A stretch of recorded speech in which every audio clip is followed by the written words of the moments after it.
खबर उत्तर प्रदेश से, जहां कांग्रेस कमेटी अल्पसंख्यक विभाग के उपाध्यक्ष फरीद अहमद गाजी ने कांग्रेस पार्टी से त्याग पत्र देने के बाद लखनऊ प्रेस क्लब में फरीद अहमद गाजी ने अपने इंसाफवादी कांग्रेस पार्टी का गठन किया और पत्रकारों से बात करते हुए कहा कि आज सत्ता और सरकार का मोह जनता से भंग होता जा रहा है और जनता की आवाज को कोई नहीं सुनना जा रहा है।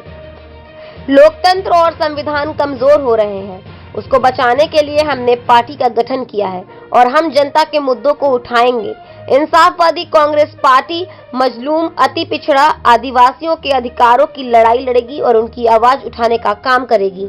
हैं भाईचारा, लोकतंत्र, अमन और हर समाज को हिस्सेदारी, भागीदारी, इन बातों को जो करेगा उसका समर्थन किया जाएगा।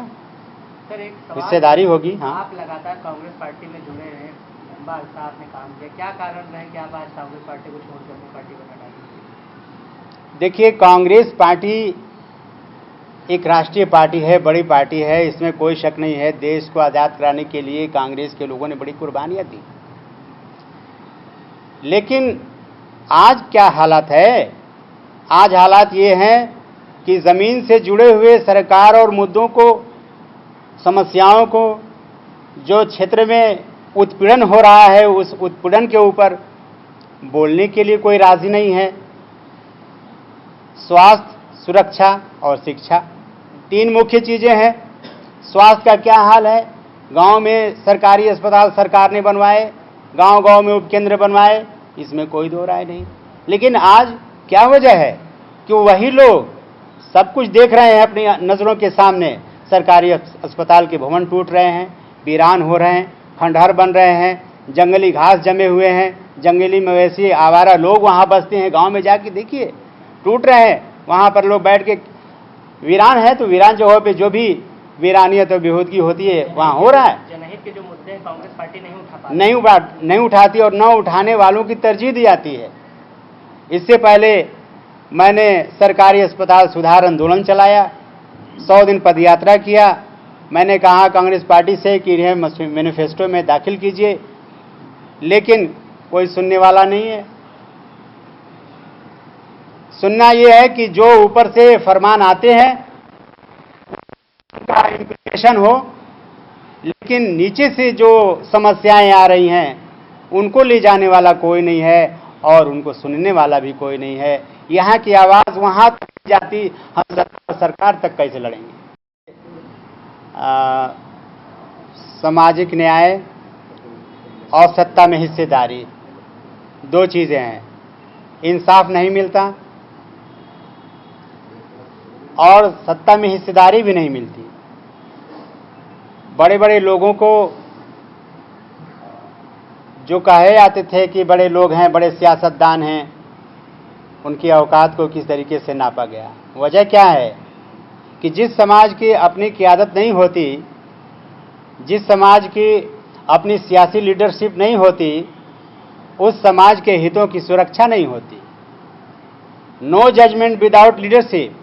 लीडरशिप, पॉलिटिकल लीडरशिप चाहिए।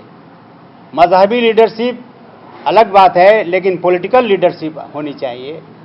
पॉलिटिक्स, सियासत समाज को जोड़ता है, समस्याओं को उठाता है, विकास को लाता है, अन्याय को ख़त्म करता है, नाइंसाफ़ी को दबाता है, मजलूम के लोगों को आवाज़ बनता है और उसकी आवाज़ को कानून के गलियारों तक पहुंचाता है। लेकिन इन तमाम बातों को लोग किताबी बातें मान करके सियासत को अपने तरीके से अपना इज़्म चला करके चलाया जा रहा है। स्वयंभू इज़्म है, स्वयंभूवाद। मैं तो मानता हूँ न यहाँ हिंदूवाद है न मुस्लिमवाद है, ये स्वयंभूवाद है, खुदवादी चल रही है। खुद जो हम चाहते हैं वही कानून है, जो हम बोल दिए वही सरकार है, हम जो बोल दिए वो कानून बन जाता है। ऐसा तो मैं छोटी छोटी किताबों में बचपन में पढ़ा करते थे कि ये देश में राजा रहता था, उसने ये ऐलान कर दिया, ये कानून बन गया। अब वही हम लोगों को देखने को मिल रहा है कि कब क्या कानून बन जाए, क्या मुंह से निकल जाए। उसके ऊपर तमाम संवैधानिक जो पीठ बने हैं, जो लोकतांत्रिक व्यवस्था है, उसके ऊपर बैठ करके उनसे राय लेना, उनके ऊपर विचार करना, ऐसा तो अब कोई करता ही नहीं। इसलिए अब हम ये चाहते हैं, इस गैप को पूरा करना चाहते हैं, बहुत बड़ा कब्जा कर लिया जाए और संविधान को धीरे धीरे मिटा दिया जाए और मजलूमों की आवाज़ को दबा दिया जाए, किसानों की आवाज़ को, व्यापारियों की आवाज़ को, युवाओं की आवाज़ को, महिलाओं की आवाज़ को, अल्पसंख्यकों की आवाज़ को, आदिवासियों की आवाज़ को कुचल दिया जाए। ऐसा होने नहीं दिया जाएगा। ये देश बहुत बड़ा देश है।